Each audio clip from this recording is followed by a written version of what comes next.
From the opening moments of the event, it was clear this wasn't shaping up to be a routine fight night. It had a different kind of energy, the kind that builds early and refuses to settle. The preliminary bouts didn't feel like placeholders, they felt competitive, sharp, and unpredictable, with each fight adding a layer of intensity that carried forward rather than fading out. Instead of waiting for the main event to deliver the excitement, the card itself started doing that work from the beginning. That progression matters more than people realize, because when early fights are engaging, they set a rhythm for the entire night, pulling the audience in and keeping them invested. Each bout starts to feel connected, like part of a larger build rather than isolated moments. You could sense that momentum growing. Close exchanges, unexpected turns, performances that forced attention, and as it stacked up, it created an atmosphere where anticipation wasn't just reserved for the headline, it was constantly being reinforced. By the time the main event started to come into focus, the energy in the arena, and even for viewers, felt earned, not manufactured, because the card had already delivered enough to establish that anything could happen. And that's what defines a truly strong fight night. It's not just about one big moment at the top, it's about sustained engagement, where every fight contributes to a rising sense of intensity, making the entire event feel like a continuous, building experience rather than a countdown to a single bout. As the undercard started to play out, it became obvious this wasn't a night where fighters were just showing up to get rounds in, they were there to leave an impression, and that intention changed the tone of every exchange. You could see it in the way they approached each moment. There was aggression, but it wasn't reckless. It was measured, purposeful, where fighters were pushing to impose themselves while still respecting the risks that come with overcommitting at this level. That balance is what made the fights feel alive. Offense came in bursts, but it was always paired with awareness, defensive responsibility, calculated movement, and the understanding that one mistake could flip everything. It created a rhythm where neither fighter could fully settle, and that's where the tension started to build. Momentum didn't stay in one place for long. It shifted, sometimes subtly, sometimes suddenly. With one sequence changing the feel of a round, then another pulling it back the other way. That back and forth made each fight feel unpredictable without being chaotic, controlled but never comfortable. And for viewers, that's what keeps the attention locked in, because you're not just watching action, you're watching intent collide, each fighter trying to assert control without giving too much away. By the time the undercard was nearing its end, it had already done its job. Setting a standard, raising expectations, and making it clear that this wasn't going to be a night defined by one performance alone, but by a series of statements building on top of each other. One of the things that really gave the undercard its identity was the contrast in styles, because no two fights felt the same. Each matchup brought a different approach into the ring, and that variety kept the event from ever feeling predictable or repetitive. You had fighters applying constant pressure, trying to break opponents down through pace and presence, and then others who operated with a more measured, technical mindset, controlling distance, picking moments, and relying on precision rather than volume. That contrast created a natural rhythm across the card. Just as the audience adjusted to one style, the next fight would present something completely different, forcing a shift in attention and expectation. It kept everything feeling fresh and engaging, because there was always a new dynamic to understand. It also highlighted the depth of the sport itself, showing that success doesn't come from one formula. Different fighters, different strengths, different strategies, all capable of producing compelling contests when executed at a high level. And that's what added real substance to the event, because it wasn't just about action.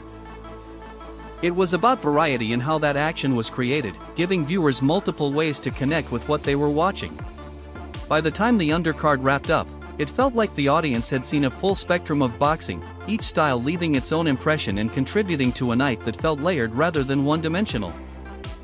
As the card edged closer to the co-main and main event, the energy didn't spike suddenly, it tightened, becoming more focused, more charged, as if everything that came before was funneling into what was about to happen.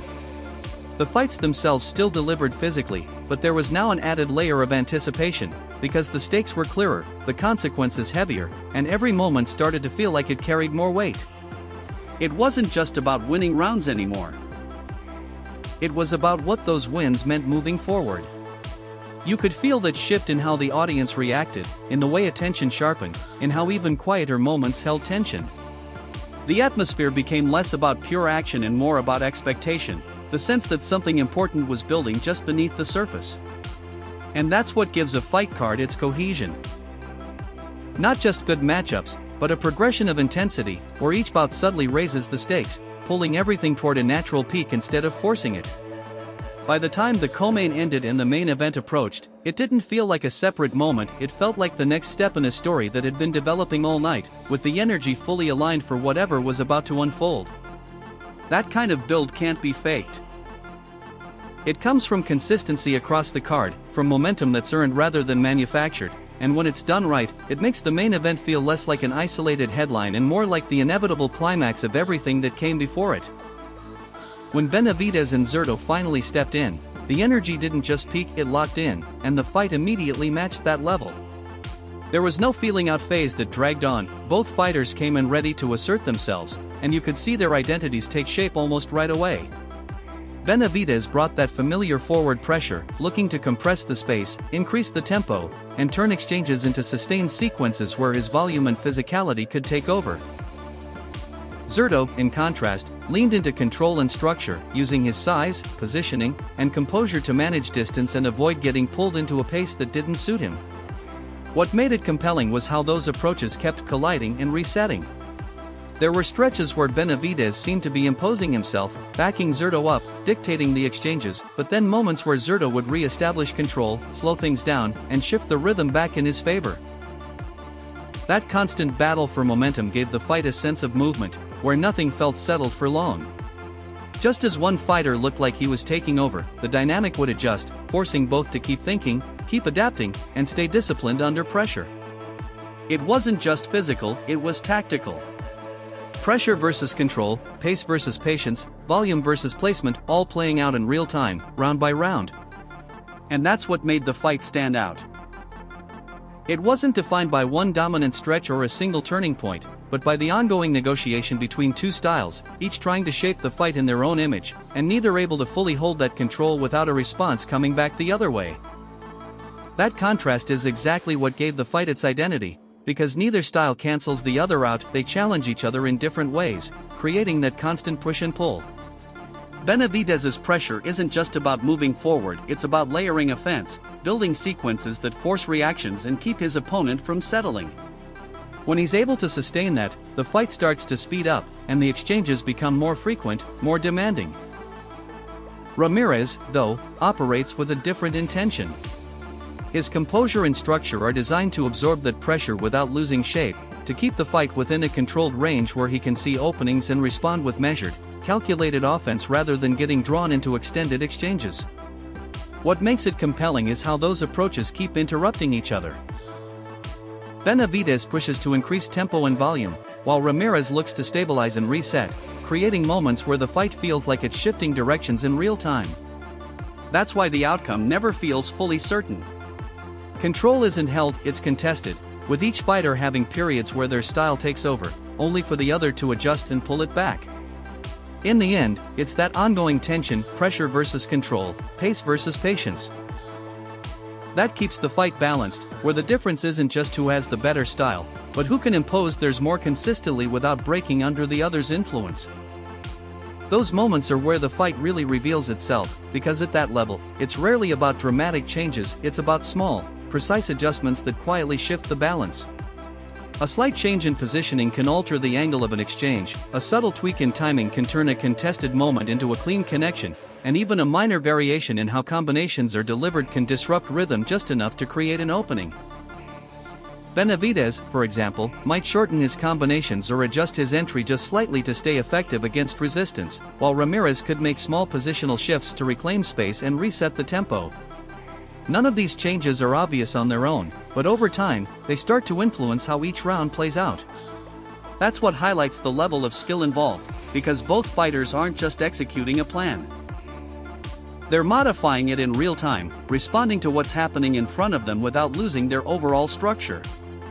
And in a fight defined by balance, those adjustments become critical. They're the difference between maintaining momentum and losing it, between controlling a sequence and having to defend it. In the end, it's these subtle shifts, often easy to miss in the moment. That show how high-level boxing really works, where the fight is constantly being refined from within, one small decision at a time. As the rounds went on, you could see the fight shift from pure execution into management, where energy became just as important as technique. At that point, it's not just about what a fighter can do, it's about what they can sustain without losing sharpness.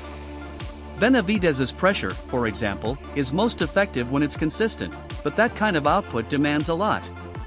The challenge is maintaining that pace without letting the punches lose snap or the positioning become less disciplined. If the intensity drops even slightly, it gives the opponent room to reset. For Ramirez, the equation is different but equally demanding. His style relies on control and composure, which requires constant focus and efficient movement. Managing distance, choosing the right moments, and staying defensively responsible over multiple rounds takes its own kind of endurance, more subtle, but just as taxing. Kellerman would likely frame this as a balance between output and efficiency. One fighter may throw more, press more, and try to impose physically, while the other looks to conserve, pick moments, and make each action count. Over time, those approaches start to test each other, volume versus conservation, pressure versus patience. And as fatigue begins to creep in, even slightly, it doesn't just affect speed or power, it affects decision-making, timing, and positioning. Small mistakes become more likely, reactions get a fraction slower, and that's where opportunities start to appear. In the later stages, the fight often belongs to the one who has managed that balance better, who can still execute their approach with clarity while the other begins to fade, even if only in small, barely noticeable ways that gradually become decisive. As the fight moved into the later rounds, it stopped being about isolated exchanges and started to reflect everything that had come before it. The earlier work, both landed and absorbed, began to show in subtle but meaningful ways. You could see it in the reactions, in the timing, in the choices each fighter made. Shots that might have been sharper earlier were now just a fraction slower, defenses just slightly more open, and those small differences started to shift the effectiveness of each approach. Benavidez's pressure, for instance, could begin to feel heavier, not necessarily because he was doing more, but because the accumulated effect of his earlier output made it harder to deal with over time. Meanwhile, Ramirez's control might require more effort to maintain, as sustaining distance and composure becomes increasingly difficult when fatigue and damage start to layer in. This is where fights often separate, not through one decisive moment, but through a gradual narrowing of options, where one fighter is able to keep executing with clarity while the other has to compensate, adjust, or simplify under pressure. And that progression adds depth to the contest, because it shows that what happens in round 9 or 10 isn't just about those rounds, it's the result of everything built from rounds 1 through 8, all the small successes, all the adjustments, all the accumulated strain. In the end, it reinforces a key truth about high-level boxing: fights aren't just won in moments, they're constructed over time, with each round adding weight to the next until the outcome begins to reveal itself. In the end, what elevated this event wasn't just what happened in the main event, it was how everything connected, how the entire card worked together to create a complete experience rather than a single highlight. Each fight added something to the night, whether it was intensity, contrast in styles, or moments of unpredictability, and that consistency is what kept the energy from ever dropping. Instead of relying on one bout to carry everything, the card built momentum step by step, giving the main event a foundation that felt earned. That cohesion is what separates a good card from a memorable one. It's not just about big names or one dramatic finish, it's about sustained quality, where every fight contributes to a larger narrative and keeps the audience engaged from beginning to end. By the time it was over, the main event didn't feel like an isolated peak. It felt like the natural culmination of everything that came before it, a final chapter in a night that had already delivered on multiple levels. And that's what defines a truly great fight night, not a single moment, but a continuous thread of competition, intensity, and purpose, where the full experience matters just as much as the headline. As the fight entered those final, decisive rounds, the atmosphere tightened in a way that only high-level fights can create, where excitement gives way to pure tension, and every second feels amplified. At that stage, exchanges aren't just exchanges anymore, they're potential turning points. A single clean shot, a mistimed entry, even a brief lapse in focus can shift momentum in a way that's hard to recover from. The margin for error shrinks, and both fighters are forced into a space where precision and awareness become everything. What stands out most in these moments is how composed a fighter can remain while everything around them feels heightened. It's not just about skill anymore, it's about control under pressure, the ability to stay disciplined, to trust the work that's been done, and to execute without letting urgency take over. You could see that balance playing out. Decisions becoming more deliberate, movements more calculated, as both fighters try to maximize effectiveness while minimizing risk. It's a delicate line, because pushing too hard can create openings, but holding back too much can cost valuable moments. This is where experience, mindset, and preparation all converge. The fighter who can stay mentally aligned, who can process the moment without being overwhelmed by it, is usually the one who finds a way to edge ahead. And that's what defines these critical stages, not just the action, but the weight behind every action, where composure, clarity, and execution under pressure quietly determine how the fight will be remembered. That shift is almost inevitable in high-level fights, and you could see it clearly here. What started as volume and exploration gradually narrowed into precision and intention. By the later rounds, neither fighter was willing to give anything away for free. Benavidez, who had been building pressure earlier, began to tighten his offense, choosing when to step in rather than constantly forcing exchanges. The combinations were still there, but they felt more targeted, thrown with a clearer purpose instead of sheer accumulation. Ramirez mirrored that adjustment in his own way, becoming even more selective with his responses, focusing on moments where he could land clean or disrupt without overexposing himself. His control remained, but it was now paired with a sharper sense of timing, waiting for the right opening rather than engaging on every opportunity.